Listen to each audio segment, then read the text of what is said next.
Yes hello students, આજે આપણે એક ઇમ્પોર્ટન્ટ કન્સેપ્ટ ભણવાનો છે. ખૂણા વિશે તો આપણે માહિતી મેળવી લીધી અને ખૂણાના ઉપયોગથી આપણે જોઈ લીધા, દાખલા કઈ રીતે ગણાય એ આપણે ગયા લેક્ચર સુધી જોઈ લીધો છે. આજે આ ચેપ્ટરનું જે મહત્વનું ટોપિક છે, એટલે કે જે નામથી આપણે ત્રિકોણમિતિ આ ચેપ્ટર ચાલુ કર્યું છે એ જ વસ્તુ જોવાની છે. અહીંયા ત્રિકોણમિતિય વિધેયો, આનો આપણે અભ્યાસ કરવાનો છે. યસ, તમારા માટે એક શબ્દ એક નવો છે, આ વિધેયો. ઓકે, યસ, એ વિધેયો આપણે સમજવાનું છે. અહીંયા સંબંધ અને વિધેય કરીને આપણા પાસે ચેપ્ટર બે પણ છે. સેકન્ડ નંબરનું ચેપ્ટર એ સંબંધ અને વિધેય છે, એમાં આપણે વિધેયો ભણીશું. પણ અમે જસ્ટ હું તમને એનો આછો પાતળો ખ્યાલ આપી દઉં. અહીંયા વિધેય એટલે કે કોઈ પણ સમીકરણ, કારણ કે ગણિતમાં શું હોય તો ગણિતમાં સમીકરણો હોય. એ સમીકરણને વ્યાપક રીતે જે દર્શાવે, એટલે કે કઈ કિંમત માટે વ્યાખ્યાયિત છે અને એનો જો સમીકરણનો જવાબ આવી શકે તો કયો જવાબ આવી શકે, એ બધી દરેક વસ્તુ જે હોય છે એને વિધેય. એટલે વિધેય એટલે બીજું કંઈ નહીં, આપણે વ્યાપક રીતે જે ગાણિતિક પરિભાષા સમજીએ. જે આપણે અહીંયા, જેમ મેં તમને ઇન્ટ્રોડક્શનમાં પણ કીધું હતું કે આપણે 9મા 10મા સુધી જે સ્પેસિફિક એટલે ચોક્કસ પરિસ્થિતિ કે શરતો પ્રમાણે આપણે દાખલાઓ કરતા હતા, પણ એ શરતો જો નિષ્ફળ જાય તો આપણે એને દાખલો મૂકી દેતા હતા. હવે આપણે અહીંયા વ્યાપક રીતે આ વસ્તુ જોવાની છે. એટલે વ્યાપક રીતે જોવાનું છે વિધેયો. અહીંયા ત્રિકોણમિતિય વિધેયો આપણે વ્યાપક રીતે જોવાના છે. 10મા સુધી તમે જે ત્રિકોણમિતિય વિધેયો તમે ભણ્યા છો, એક કાટકોણ ત્રિકોણ પરથી ભણ્યા છો અને બાજુઓના ગુણોત્તર તરીકે જોયા છે. અહીંયા આપણે ત્રિકોણમિતિય વિધેયો કાટકોણ ત્રિકોણ એટલે વ્યાપક રીતે જોવાના છે. ફક્ત કાટકોણ ત્રિકોણમાં ના લાગુ પાડી શકે, ગમે તે ત્રિકોણ હોય એનામાં આપણે લાગુ પાડી શકીએ એ રીતનું આપણે અહીંયા જોવાનું છે. એટલે એના માટે શરૂઆત કરીએ તો પહેલા આપણે જે 10મા સુધી ભણી ગયા છે ને એટલું પહેલા હું જસ્ટ મેન્શન અહીંયા કરું છું. 10મામાં એટલે અહીંયા કાટકોણ ત્રિકોણ પરથી આપણે ત્રિકોણમિતિય ગુણોત્તરો જોયા હતા. એટલે અહીંયા એક હું કાટકોણ ત્રિકોણ દોરું છું. લેટ અસ સે આ ABC. ખૂણો B એ કાટખૂણો છે. આના પરથી આપણે ધારો કે આ ખૂણો છે થીટા. આ તમે આલ્ફા, બીટા, થીટા, એક્સ ગમે તે લઈ શકો છો. જો આ થીટા હોય, આ કાટકોણ ત્રિકોણ છે તો આને કહેવાય કર્ણ. કાટકોણ ખૂણાની કાટખૂણાની સામેની બાજુ કર્ણ કહેવાશે. જો થીટા મેં આ લીધો છે તો આ થીટાની સામેની બાજુ તો કે AB અને પાસેની બાજુ તો BC એ રીતે લેવાય અને આ હંમેશા કર્ણ રહેશે. તમે બેઝિકલી જો ભણ્યા છો એ ગુણોત્તરો જે ત્રિકોણમિતિ ભણ્યા છે કાટકોણ ત્રિકોણ પરથી, એ પહેલા આપણે સાઈન થીટા. સાઈન થીટા એટલે શું? સામેની બાજુ ભાગ્યા પાસેની બાજુ ભાગ્યા પાસેની બાજુ. ઓકે, અહીંયા થીટા લીધું છે. થીટામાં સામેની બાજુ તો કે AB. અહીંયા સોરી, સામેની બાજુ ભાગ્યા કર્ણ. સોરી AB ભાગ્યા AC. સાઈન નું વ્યસ્ત છે આપણા પાસે કોસેક. કોસેક થીટામાં કર્ણ છેદમાં સામેની બાજુ. એટલે અહીંયા આ આકૃતિ પરથી આનો વ્યસ્ત AC છેદમાં AB, અથવા આ છે સાઈન નો વ્યસ્ત એટલે 1/sin થીટા. એ જ રીતે હવે cos થીટા. cos થીટા એટલે થીટા ખૂણો આ છે તો એના માટે પાસેની બાજુ થશે BC. એટલે અહીંયા પાસેની બાજુ ભાગ્યા કર્ણ. આ થીટા માટે પાસેની બાજુ અહીંયા BC ભાગ્યા AC. cos નું વ્યસ્ત છે આપણા પાસે sec. sec થીટા આનું વ્યસ્ત છે એટલે કે કર્ણ ભાગ્યા પાસેની બાજુ એટલે અહીંયા AC છેદમાં BC અને આ છે cos નું વ્યસ્ત. ત્રીજું આપણે જોયું હતું tan થીટા. tan થીટા એટલે સામેની બાજુ ભાગ્યા પાસેની બાજુ. આ થીટા લખ્યું છે આ થાય થીટા માટે, આ સામેની બાજુ થાય અને આ પાસેની બાજુ થાય. tan theta is equals to સામેની બાજુ ભાગ્યા પાસેની બાજુ એટલે AB upon BC એ જ રીતે એનું વ્યસ્ત cot થીટા એટલે પાસેની બાજુ ભાગ્યા સામેની બાજુ is equals to BC છેદમાં AB અને આ tan થીટાનું વ્યસ્ત છે. યસ, આપણે 10મા સુધી ભણી ગયા છે. 10માં આપણે હમણાં બધા 6 ત્રિકોણમિતીય જે ગુણોત્તર છે વ્યાખ્યાયિત કરેલા છે. આ આપણે ભણવાના છે, આનું એક્સટેન્શન માત્ર લેવાનું છે. બેઝિકલી વસ્તુઓ તો આ જ વાપરવાની છે, પણ થોડી અલગ રીતે વાપરવાની છે. મારે નેક્સ્ટમાં વિધેયો વ્યાપક રીતે આ વસ્તુ મારે બતાવવાનું છે. આ ફક્ત કાટકોણ ત્રિકોણ પૂરતું જ મર્યાદિત છે અને એના સિવાય આ બે એકબીજાના વ્યસ્ત છે. ઓકે, કોસેક અને સાઇન થીટા, એટલે આપણે આ વસ્તુ પણ લખીએ છીએ cosec theta into sine theta is equals to 1. એ જ રીતે sec theta into cos theta is equals to 1. Tan theta into cot theta is equals to 1. એકબીજાનો વ્યસ્ત છે તો ગુણાકાર 1 થાય. એના સિવાય આપણે 3 નિત્ય સમો જે ભણ્યા છે એ આ રીતના છે. Sign square theta plus cos square theta is equals to 1. આના પર તેના બે વેરિએશન આવે છે, એ પણ આપણે ધ્યાન રાખવાનું હોય છે. એટલે કે અહીંયા sine square theta is equals to 1 minus cos square theta અથવા તો cos square theta is equals to 1 minus sine square theta. Yes, બીજું આપણે અહીંયા નિત્ય સમ સેકન્ડ 1 plus tan square theta is equals to sec square theta. આના પરથી બે વેરિએશન્સ જે હોય છે એ sec square theta minus tan square theta is equals to 1 અથવા તો sec square theta minus 1 is equals to tan square theta. ત્રીજું 1 plus cot square theta is equals to cosec square theta. આના પરથી આના બે વેરિએશનો cosec square theta minus cot square theta is equals to 1 અથવા તો cosec square theta minus 1 is equals to cot square theta. એટલે basic નિત્ય સમ અને variation એ બંને વસ્તુ આપણે યાદ રાખવાની છે, યાદ રાખવાની હોય છે. 10માં આપણે આટલી વસ્તુઓ ભણી ગયા છીએ. કાટકોણ ત્રિકોણ પરથી 6 ત્રિકોણમિતીય ગુણોત્તરો અને એમના 3 નિત્ય સમ આ વસ્તુઓ ભણ્યા છે. આ વસ્તુ આપણે ભણવાના છે, બીજા નિત્ય સમો બી ભણવાના છે, પણ એનાથી પહેલા આપણે ત્રિકોણમિતીય વિધેયોને આપણે વ્યાપક રીતે વ્યાખ્યાયિત કરવાના છે. વ્યાપક રીતે એટલે કે કોઈ પણ ખૂણા માટે, ફક્ત કાટકોણ ત્રિકોણમાં લઘુકોણ માટે નહીં, પણ કોઈ પણ ખૂણા માટે વ્યાખ્યાયિત કરી શકીએ. અને બીજી વસ્તુ ધ્યાન રાખવાની, અહીંયા થીટા લીધું છે, અહીંયા આ ખૂણો એટલે ખૂણો BCA બરાબર આપણે થીટા લીધો છે. એટલે આના માટે AB સામેની બાજુ થશે, BC પાસેની બાજુની AC કર્ણ થશે. જો આની જગ્યાએ CAB એ જો થીટા હોત, એટલે કે આ ખૂણાને આપણે થીટા લીધું હોત, તો ત્યારે સામેની બાજુ થતી આ ખૂણાની સામેની બાજુ આ થશે BC, એની પાસેની બાજુ AB થશે અને કર્ણ AC. એ ધ્યાન રાખવાનું. એટલે જો ખૂણો લીધો હોય એના પ્રમાણે સામેની બાજુ પાસેની બાજુ, કર્ણ તો કાટકોણ સામે થશે, પણ સામેની બાજુ પાસેની બાજુ પાસે એ વસ્તુ ધ્યાન રાખવાનું છે કે ત્રિકોણમાં કયો ખૂણો લીધો છે. એટલે જસ્ટ ઝડપથી બતાવી દઉં. આજ મેં લીધું છે. હવે ધારો કે આ ત્રિકોણમાં થીટા હું અલગ રીતે દર્શાવું છું. આ ABC,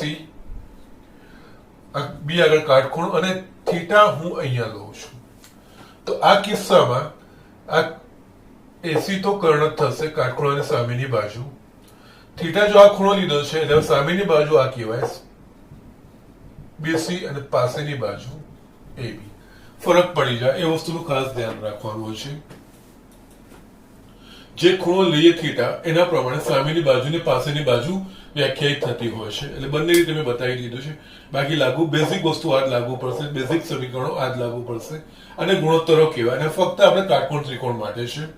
આનો જ ઉપયોગ કરીશું, પણ થોડો આને આપણે વિસ્તૃત કરીશું, વ્યાપક રીતે જોઈશું. એટલે કે ફક્ત કાટખૂણા માટે, લઘુકોણ માટે નહીં, પણ ગમે તે ખૂણા માટે ત્રિકોણમિતીય ગુણોત્તર આપણે વ્યાખ્યાયિત કરી શકીએ એ વસ્તુ આપણે જોઈશું. ઓકે, ઝડપથી આ જોઈ લો. હું નેક્સ્ટ આગળ વધું છું. યસ, હવે આપણે અહીંયા ત્રિકોણમિતીય વિધેયો વ્યાપક રીતે વિસ્તૃત રૂપે આપણે જોવાનું છે. એટલે અહીંયા ત્રિકોણમિતીય વિધેયો એ વ્યાપક રીતે એકમ વર્તુળ પરથી વ્યાખ્યાયિત થશે. હવે એકમ વર્તુળ કોને કહેવાય એ આપણે જ્યારે રેડિયન ની વ્યાખ્યા જોઈ હતી ખૂણા માટે, રેડિયનની જ્યારે આપણે વ્યાખ્યા જોઈ ત્યારે મેં તમને સમજાવ્યું છે. અને પાછું એક વખત, એટલે અહીંયા એકમ વર્તુળ એટલે કે જે વર્તુળની ત્રિજ્યા એક એકમ છે એને આપણે એકમ વર્તુળ કહેવાય. અહીંયા એક એકમ જ્યારે હું બોલું છું એનો મતલબ 1 સેન્ટીમીટર હોય, 1 મીટર હોય કે 1 કિલોમીટર, એટલે કોઈ પણ એકમ, એક એકમ એનો મતલબ અર્થ 1 સેન્ટીમીટર વાળું, 1 કિલોમીટર વાળું કે 1 મીટર વાળું વર્તુળ કે જેની ત્રિજ્યા 1 મીટર, સેન્ટીમીટર કે 1 કિલોમીટર છે, એવું કે આપણે સમજવાનું. અહીંયા આપણે જેનું કેન્દ્ર ઉગમ બિંદુ હોય અને ત્રિજ્યા 1 એકમ હોય એવું એકમ વર્તુળની આપણે વિચાર કરીએ. એટલે અહીંયા ધારો કે યસ, આ એકમ વર્તુળ પરથી જ આપણે વ્યાપક રીતે વ્યાખ્યાયિત કરીશું. ધારો કે જેનું કેન્દ્ર ઉગમ બિંદુ 0 0 તથા ત્રિજ્યા 1 એકમ છે તેવું એક એકમ વર્તુળ છે. એટલે જસ્ટ હું અહીંયા આ એકમ વર્તુળ હું પહેલા દોરું છું. અહીંયા આપણે એકમ વર્તુળ કેવું લીધું છે કે જેનું કેન્દ્ર ઉગમ બિંદુ હોય અને ત્રિજ્યા 1 એકમ હોય એવું આ ઉગમ બિંદુ કહેવાય. 1 એકમ ત્રિજ્યા વાળું.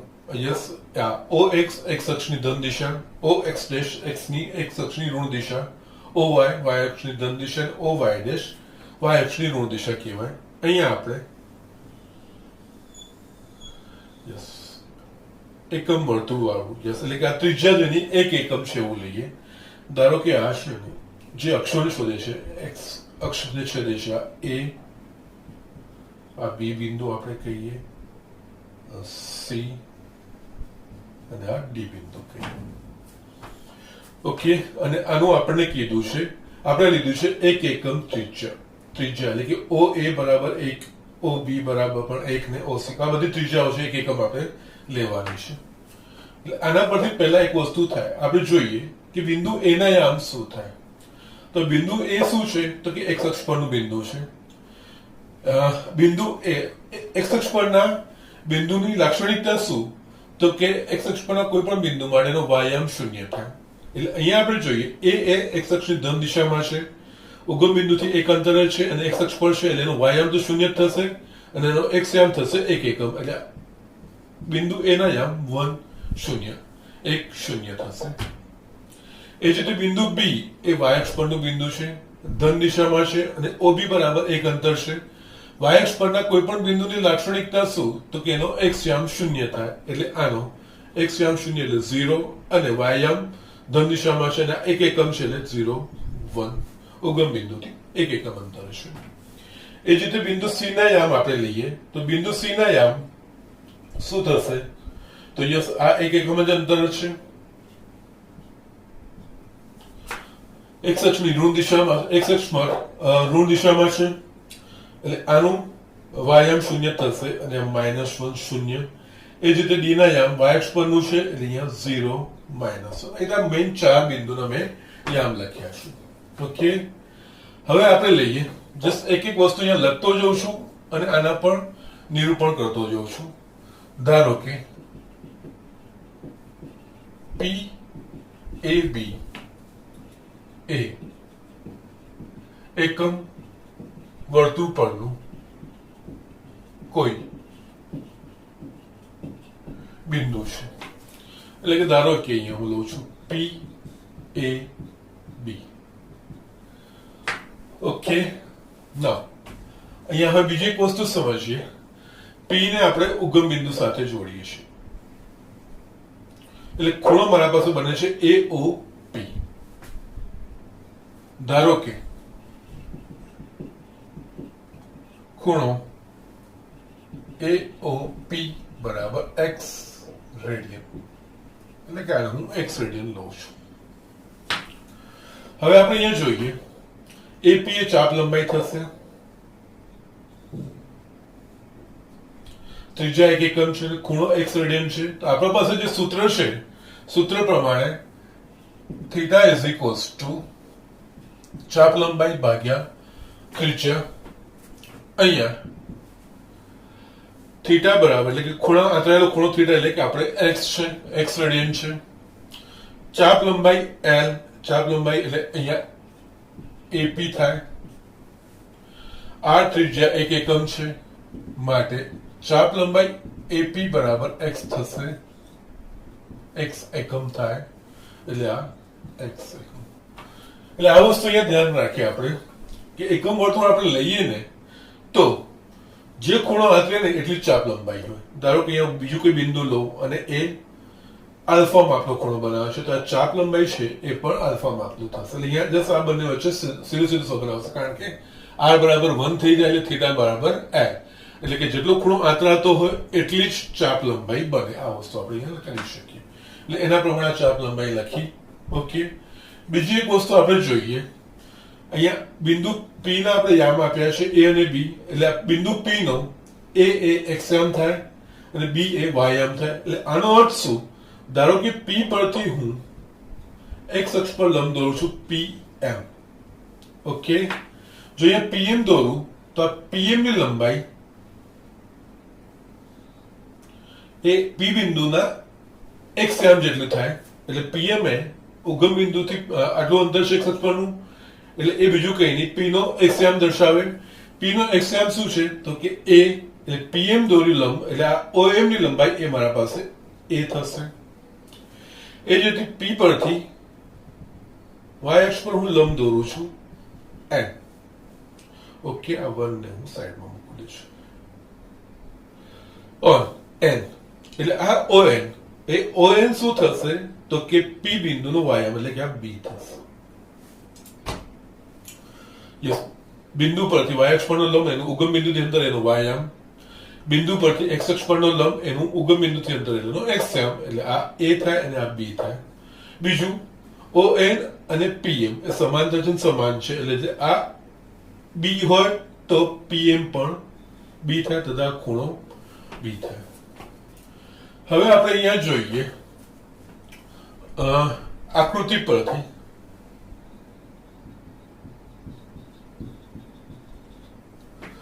યસ કાટકોણ ત્રિકોણ OMP માટે યસ બીજી એક વસ્તુ અહીંયા બી સ્પષ્ટતા કરીએ. જે રીતે OA એ વર્તુળની ત્રિજ્યા છે અને 1 એકમ છે, એટલે OP પણ વર્તુળની ત્રિજ્યા છે એટલે એ પણ 1 એકમ, એટલે આ પણ 1 એકમ થશે જ. યસ, એટલે અહીંયા OP એ બીજું કઈ નહીં વર્તુળની ત્રિજ્યા છે એટલે એ OP બરાબર 1 તથા આ કાટકોણ ત્રિકોણ થયો OMP, તો એમાં sin x બરાબર સામેની બાજુ ભાગ્યા કર્ણ. અહીંયા સામેની બાજુ શું થશે તો કે pm ભાગ્યા કર્ણ એટલે OP. pm બરાબર શું છે b, એટલે કે બિંદુ p નો y યામ b, અને OP એ વર્તુળની ત્રિજ્યા 1 એકમ છે, એટલે આના પરથી આપણે લખી શકીશું b બરાબર sin x. એ જ રીતે આપણે cos x માટે જોઈએ. cos x એટલે પાસેની બાજુ ભાગ્યા કર્ણ, આ કર્ણ છે, પાસેની બાજુ OM થશે, એટલે અહીંયા OM ભાગ્યા કર્ણ એટલે આ OP. OM શું છે તો કે a અને OP એ 1 માટે અહીંયા a is equals two cos x આવું લખાશે. તેમજ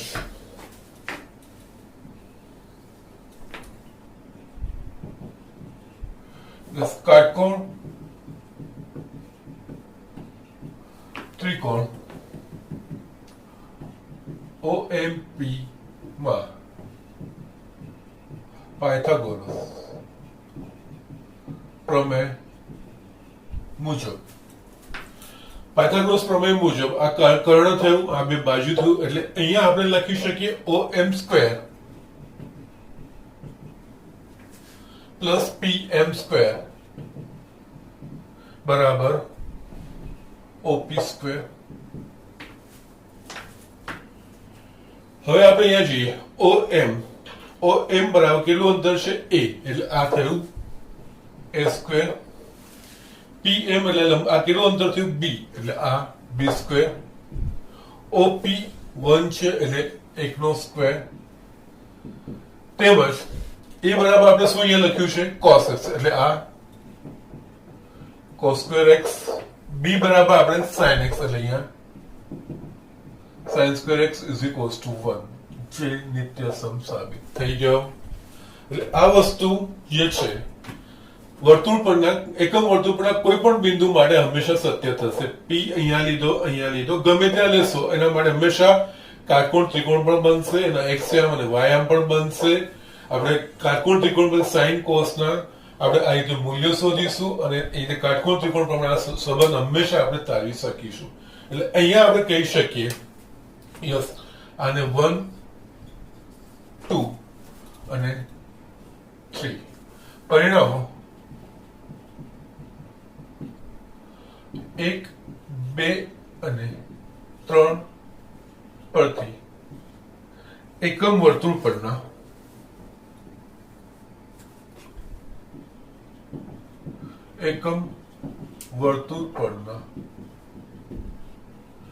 કોઈ પણ બિંદુ માટે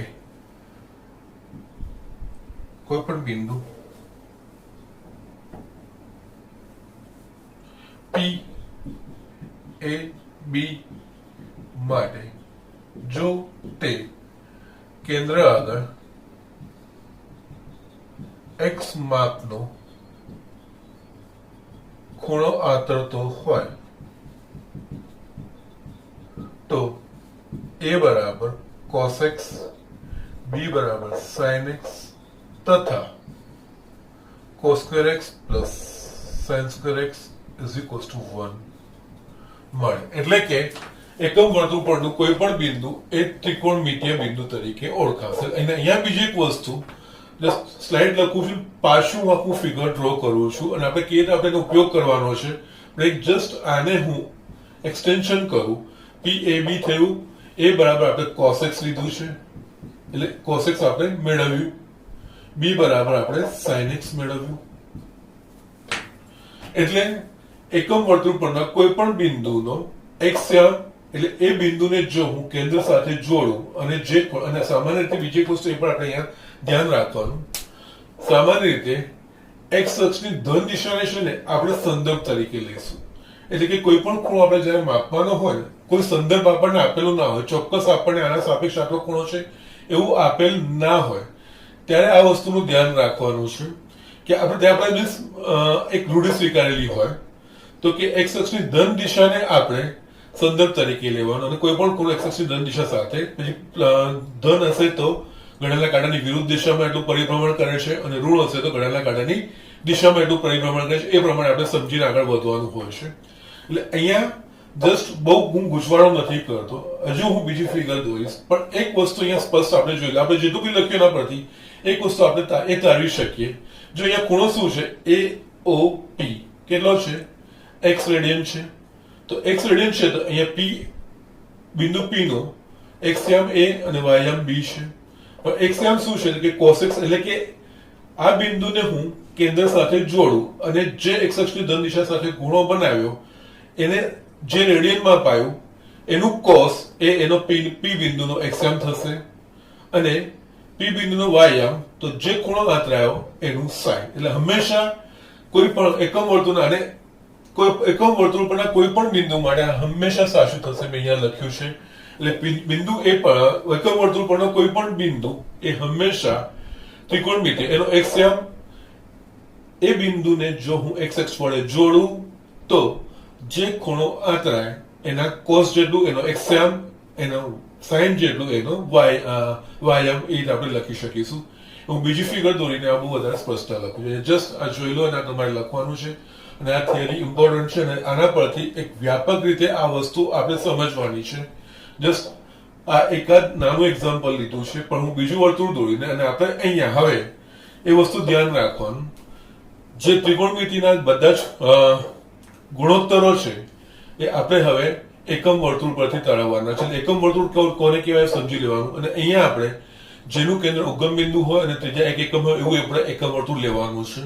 એના પરથી આપણે ત્યાં સાબિત કર્યું છે કે ત્રિકોણ પરના કોઈ પણ બિંદુ માટે હંમેશા cos square x plus sin square x બરાબર 1 મળશે, અને જે બિંદુ હશે ત્રિકોણ પરનું કોઈ પણ બિંદુ એનો x યામ એ બીજું કંઈ નહીં cos દર્શાવશે અને y યામ એ sin ત્રિકોણ માટેનું દર્શાવશે. એ વસ્તુ આપણે જોઈશું. આ હું જસ્ટ હજુ બી એલાબોરેટ કરું છું, હજુ બી વિસ્તૃત કરું છું અને સરળતાથી નેક્સ્ટમાં હું બતાવું છું. પણ જ્યારે તમને આ વસ્તુ એના સિવાય એકમ વર્તુળ દોરીએ એટલે એના અક્ષો સાથેના બિંદુના જે યામ છે એ વસ્તુ ધ્યાન રાખવાના છે. સરળ છે, આ તો ભણી જ ગયા છે આપણે, બીજું નવું કંઈ જ નથી. પણ આ 4 યામ છે ધ્યાન રાખવાના છે. આપણે ઘણી બધી વસ્તુ આના પરથી આગળ લખવાની છે, તારવવાની છે. આ બહુ જ મહત્વનું છે. હંમેશા જ્યારે બી ત્રિકોણમિતિ આવે અને ત્રિકોણમિતિના ગુણોત્તરો આવે ત્યારે તમારા મગજમાં એક આ ઇમ્પ્રેશન, એક એકમ વર્તુળની આ તમારા દ્રષ્ટિ સમક્ષ આવી જવું જોઈએ. ઘણી બધી વસ્તુ તમને સરળ થઈ જશે. હજુ પણ હું વિસ્તૃત કરું છું કે કઈ રીતે. આપણે ઘણી બધી વસ્તુઓ હજુ એકમ વર્તુળ પરથી તારવવાની છે. એટલે અહીંયા પાછો હું એકમ વર્તુળ દોરું છું અને જેનું કેન્દ્ર ઉગમ બિંદુ છે એવું જ એકમ વર્તુળ દોરું છું. ઘણી બધી વસ્તુઓ આપણે તારવવાની છે. અહીંયા એકમ ત્રિજ્યા વાળું જેનું કેન્દ્ર ઉગમ બિંદુ છે O બિંદુ, x એક્સપ્રેસ y દેશ, અહીંયા બિંદુ A B C D, A ના યામ 1 0, B ના યામ 0 1, C ના યામ -1 0, D ના 0 -1, અને યસ આ અંતર હંમેશા 1 એકમ વસ્તુ. અહીંયા જો ધારો કે મેં આપણને આગલા એક્ઝામ્પલમાં જોયું, ધારો કે બિંદુ P છે, P ને હું ઉગમ બિંદુ સાથે જોડું છું.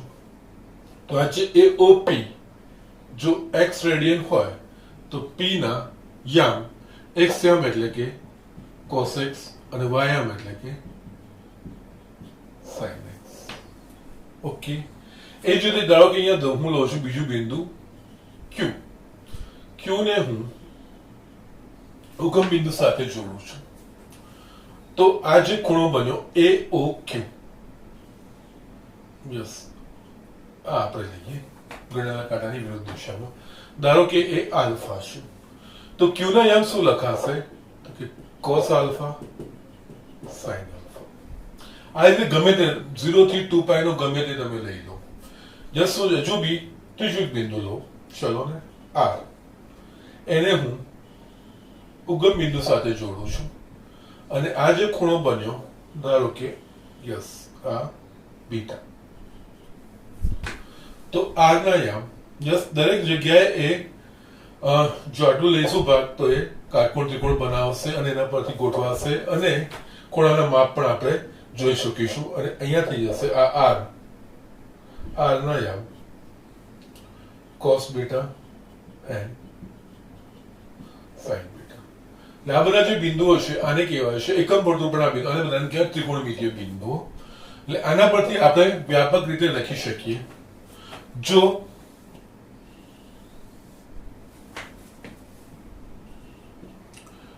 P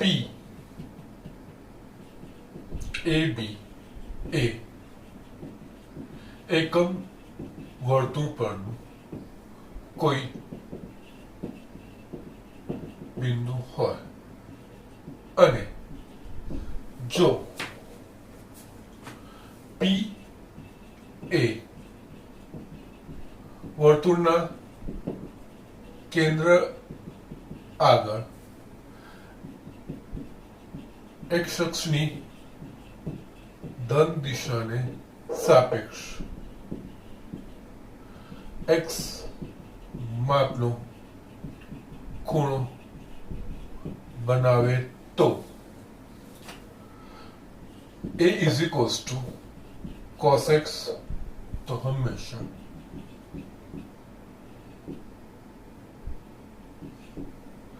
b is equals to sin x થાય તથા p ab is equals to p cos x sin x આને આપણે કહી શકીએ ત્રિકોણમિતિય બિંદુ. આ હંમેશા કોઈ પણ માટે, અને અહીંયા જસ્ટ આ ત્રણ વસ્તુ માટે મેં તમને બતાવી દીધું. ઓકે, આના સિવાય બીજી એક વસ્તુ જોઈએ. એક પૂરું પરિભ્રમણ ફરે એટલે અહીંયા 2π, એટલે જસ્ટ પાછું એક ફિગર દોરું છું. અહીંયા એક એક વસ્તુ, દરેક વસ્તુ, ઘણી બધી વસ્તુ આપણે આના પરથી તારવવાની છે. આપણને જે યામ આપ્યા છે ને એના પરથી બી આપણે જસ્ટ એક્સટેન્શન તારવવાનું છે, અને કઈ રીતે એ આપણે જોવાનું છે. હવે પાછું એકમ વર્તુળ દોરું છું.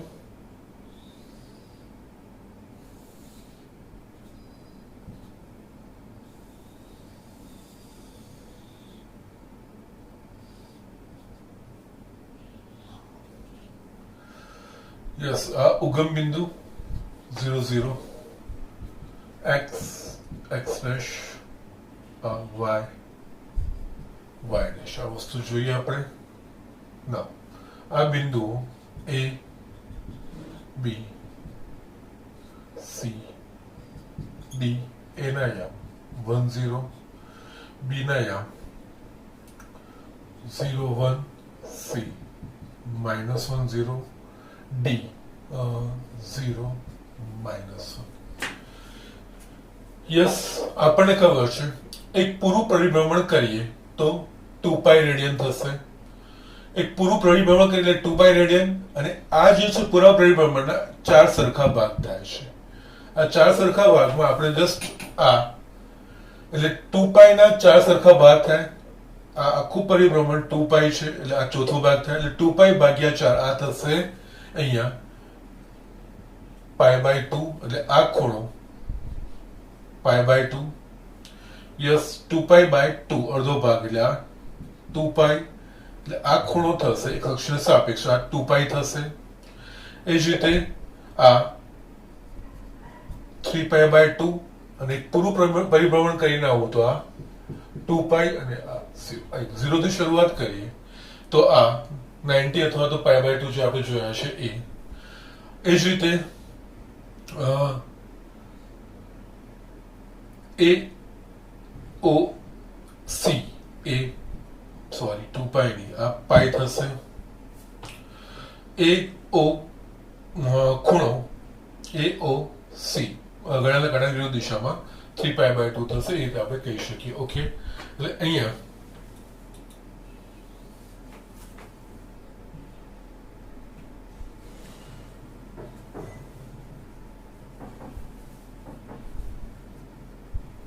વર્તુળમાં એક પૂર્ણ પરિભ્રમણ કેન્દ્ર આગળ 2π માપનો ખૂણો આંતરે છે. માટે આકૃતિમાં દર્શાવ્યા મુજબ ખૂણો AOB બરાબર π/2, AOC π, AOD એટલે કે આ બાજુમાં ગણેલા કાંટાની વિરુદ્ધ દિશામાં ખૂણો AOD is equals to 3π/2 થાય. હવે આ બધા એકચ્યુઅલી ખૂણાઓ સારા છે. આ શું છે? તો આ બધા ખૂણાઓ બીજું કંઈ નથી, π/2 ના પૂર્ણાંક ગુણાંક વાળા છે. એટલે અહીંયા π/2 ગુણ્યા 1 π/2, π/2 ગુણ્યા 2 π, π/2 ગુણ્યા 3 3π/2, π/2 ગુણ્યા 4 2π, આ રીતે. ઓકે, એટલે આ તમામ ખૂણાઓ π/2 ના પૂર્ણાંક ગુણાંકવાળા ખૂણાઓ છે જેને પાદકોણ કહેવામાં આવે છે. આ જે ખૂણો થયો એ π/2 એટલે 1 ગુણ્યા π/2, AOC 2 ગુણ્યા π/2 બે કટ થઈ જશે એટલે પાઈ, AOD 3 ગુણ્યા π/2 અને એ જ રીતે આખું પૂરું પ્રમાણ 2 ગુણ્યા π/2. એકચ્યુઅલી આ બધા ખૂણાઓ ચરણ છૂટા પડે, પ્રથમ ચરણ, બીજું ચરણ, ત્રીજું ચરણ અને ચોથું ચરણ. એટલે આ ઇંગ્લિશમાં નામ ક્વોડ્રન્ટ એંગલ કહેવામાં આવે છે કે જે ચરણોને છૂટા કરે છે. એટલે અહીંયા આને ગુજરાતીમાં આપણે પાદકોણ કહેતા હોઈએ છીએ. એટલે એનો અર્થ આના પરથી બીજી એક વસ્તુ, આ બધા પાદકોણ છે, આના પરથી એક ઇમ્પોર્ટન્ટ પરિણામ આપણે તારવવાનું છે. કઈ રીતનું? તો કે બિંદુ એ એટલે O ને એ સાથે જોડવું. એટલે આ થયો 0 માપનો ખૂણો. એટલે અહીંયા કેન્દ્ર આગળ 0 ડિગ્રીનો ખૂણો આંતરે છે, 0 રેડિયનનો ખૂણો આંતરે છે. એટલે એના પ્રમાણે આ એ 0 ડિગ્રીનો ખૂણો આંતરે છે. તો આનો એક્સયામ કોઈ પણ બિંદુ હોય એનો એક્સયામ cos x એટલે જે ખૂણો આંતરેલો હોય એનો cos, અને y જે ખૂણો આંતરાતો એનો y. એટલે આકૃતિ પરથી આપણે કહી શકીએ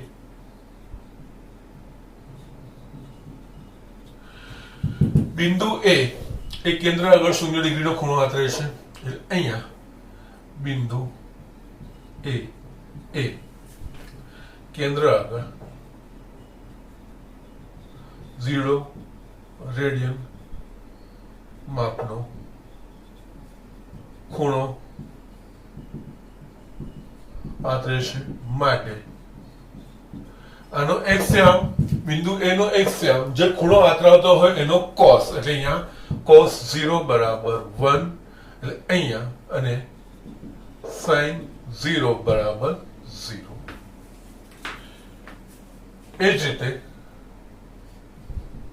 બિંદુ બી એ કેન્દ્ર આગળ x અક્ષની ધન દિશા સાથે π/2 માપનો, અને જસ્ટ અહીંયા π/2 એટલું લખ્યું છે એનો મતલબ આપણે રેડિયન, મેં આગલા લેક્ચરમાં તમને કીધું છે. જો π/2 ખૂણો અને જો આપણે અંશનું નિશાની બતાવીએ તો ડિગ્રી, જો નથી બતાવ્યું તો આપણે રેડિયન સમજવાનું છે.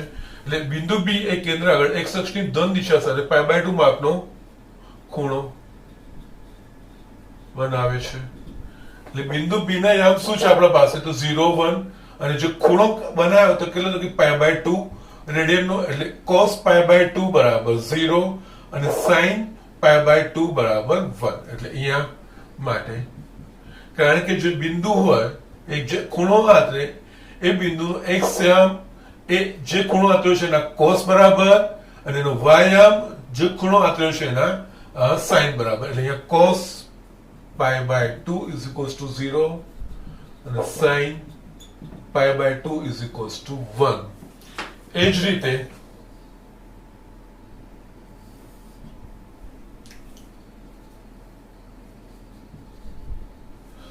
એની નીચે લખી દઉં. એ જ રીતે યસ અહીંયા આપણા પાસે આવશે. ઓકે, ડોન્ટ વરી, હું આગળ જ લખું છું, પાછું નહીં વંચાશે તો તકલીફ થશે ને. ઇમ્પોર્ટન્ટ વસ્તુ છે. એટલે અહીંયા યસ આટલું cos 0 sin 0 cos π/2 sin π/2. આગળના હું જસ્ટ નેક્સ્ટ ફિગર દોરીનું એમાં હું લખું છું. યસ અહીંયા મેં ફિગર દોરી લીધી છે, અને આગળ જે આપણે તાળ્યા હતા બિંદુ એ માટે, બિંદુ એ 1, 0 થયું. 1, 0 એ કેન્દ્ર આગળ 0 ડિગ્રીનો ખૂણો આંતરે છે. એટલે અહીંયા અને એ બિંદુને જો કેન્દ્ર સાથે જોડું તો x અક્ષની ધન દિશા સાથે ના સાપેક્ષ જે ખૂણો આંતર્યો હોય એક ખૂણાનું cos એ આનો x અને એક ખૂણાનું sin એ આનો y. એટલે અહીંયા ખૂણો આંતરેલો 0 છે એટલે cos 0 is equals to 1 અને sin 0 is equals to 0. એ જ રીતે બિંદુ B ઓકે અને A એના યામ શું છે 0 1 યસ B વડે કેન્દ્ર આગળ કેટલો ખૂણો અંતરાય છે તો કે π/2 માપનો એટલે આનો x યામ જે છે જે ખૂણો આંતરાતો હોય એના cos બરાબર એટલે એ ખૂણો π cos π/2 એટલે 0 છે એટલે આના પરથી આપણે cos π/2 0 અને આ sin π/2 1 એ જ રીતે બિંદુ C ના યામ શું છે કે -1 0 C ના યામ -1 0 છે તો C એટલે C ને આપણે O સાથે જોડીએ તો આ જે OC બન્યું x અક્ષની ધન દિશા સાથે કેટલા માપનો ખૂણો આંતરે તો કે પાઈ માપનો ખૂણો આંતરે પાઈ એટલે આનું x યામ એટલે cos પાઈ અને y યામ તો cos પાઈ sin પાઈ એટલે આના પરથી આપણે cos પાઈ બરાબર -1 જસ્ટ હવે આપણે જસ્ટ આગળ વધી ગયા છીએ આપણા પાસે અત્યાર સુધી ફક્ત કાટકોણ ત્રિકોણના લઘુકોણ માટેના જ હતા હવે અહીંયા cos પાઈ 180 ડિગ્રી ગુરુકોણ થઈ ગયું એના માટે ત્રિકોણમિતિ મૂલ્યો મળવા માંડ્યા જસ્ટ આપણે જે મેં તમને કીધું હતું શરૂઆતમાં કે આપણે અહીંયા વ્યાપક રીતે જોવાનું છે જસ્ટ આ રીતે શરૂઆત થઈ ગઈ છે અને એ જ રીતે sin પાઈ = 0 હજુ પણ આપણે આગળ ગમે તે માપનો ખૂણો હશે શોધી શકીશું હું તમને બતાવીશ એ જ રીતે બિંદુ D ના યામ શું છે 0 -1 એટલે બિંદુ D યસ x અક્ષની ધન દિશા સાથે ઘડિયાળના કાંટાની વિરુદ્ધ દિશામાં જે માપ બનાવ્યું છે કેવું બનાવ્યું છે 3π/2 બનાવ્યું છે એટલે અહીંયા એનો x યામ એટલે cos 3π/2 D બિંદુનો અને D બિંદુનો y યામ એટલે sin 3π/2 એટલે આના પરથી આપણે cos 3π/2 0 sin 3π/2 -1 એ જ રીતે પાછું ફરીને અહીં તો બિંદુ A0 પણ થશે તો એના માટે અહીંયા બિંદુ A યસ 10 બી કહેવાય આ 10 છે પાછું પણ આખું પૂરું પરિભ્રમણ કરીને 2π પછી 0 ને 2π એનું એ જ બિંદુ થશે એટલે અહીંયા જે આંતરેલો ખૂણો છે 2π કહેવાશે અને એના યામ પાછળ 10 આવશે એટલે અહીંયા cos 2π = 1 અને sin 2π = 0 યસ આ ફિગર તમારા દિમાગમાં આવી જવી જોઈએ છપાઈ જવી જોઈએ એકમ વર્તુળ પરથી ઘણી બધી વસ્તુઓ તમને યાદ આવશે ગોખવાની કોઈ જરૂર નથી અહીંયા બેઝિક કન્સેપ્ટ તમે જે સમજશો અહીંયા ત્રિકોણમિતિય વિધેય આપણે વ્યાપક રીતે ત્રિકોણમિતિ જોઈએ કોઈ લઘુકોણ માટે નહીં પણ કોઈ પણ ખૂણા માટે આપણે જોયું કે યસ 0 થી 2π ગમે તે માપનો ખૂણો હશે એના માટે ત્રિકોણમિતિના મૂલ્યો મળવાના સ્ટાર્ટ થઈ ગયા અને જસ્ટ આજના પૂરતું આટલું જ રહેવા દો આટલું સમજી લો કોઈ વાંધો નથી આ બરોબર ધ્યાન રાખવાનું છે આ બેઝિક છે અને અહીંયા આપણે વ્યાપક દ્રષ્ટિએ જોવાનું ચાલુ કર્યું છે વિસ્તૃત રીતે એકચ્યુઅલી ઇનફેક્ટ જોવાનું ચાલુ કર્યું છે આપણે કાટકોણ ત્રિકોણ માટે લઘુકોણ ખૂણાના ત્રિકોણમિતિ વિધેયના ત્રિકોણમિતિ ગુણોત્તરમાંથી બહાર નીકળીને આપણે વધ્યા છે આ બધા જે ખૂણાઓ છે C D અને આ પાછું A એ બધું 180 270 ડિગ્રી 360 ડિગ્રી એટલે જસ્ટ 100 ગુરુકોણ માટે 90 કરતા મોટી ડિગ્રી માટેના જે મૂલ્યો છે આપણે જોયા છે નેક્સ્ટ ચેપ્ટરમાં આમાં એક્સટેન્શન લઈને બધા પહેલા તો આપણે આ વસ્તુ જોઈશું કે આપણે જે 10મા સુધી ભણ્યા હતા અને જે ખૂણા અહીંયા એક્સટેન્ડ કર્યા એનું જોઈશું અને આમાં બીજું જે એની લાક્ષણિકતાઓ છે એ લાક્ષણિકતા પણ જોઈશું બધી જ લાક્ષણિકતાઓ આપણે આ એકમ વર્તુળ પરથી તારવવાની છે એકમ વર્તુળ ખાસ ધ્યાન રાખજો આ બહુ જ ઇમ્પોર્ટન્ટ વસ્તુ છે અને આના માટે ઘણી બધી વસ્તુઓ તમે જસ્ટ એના ઓબ્ઝર્વ નિરીક્ષણ પરથી જ લખી શકશો ગોખણપટ્ટી કરવાની કોઈ જ ક્રેમિંગની કોઈ જરૂર નહીં પડે આજના પૂરતું આટલું જ નેક્સ્ટ ચેપ્ટરમાં આપણે નેક્સ્ટ લેક્ચરમાં આપણે આગળ જોઈશું પણ આ બરોબર વાંચીને ધ્યાનમાં અને કે નથી સમજાતું તો મને પૂછી લેજો થેન્ક યુ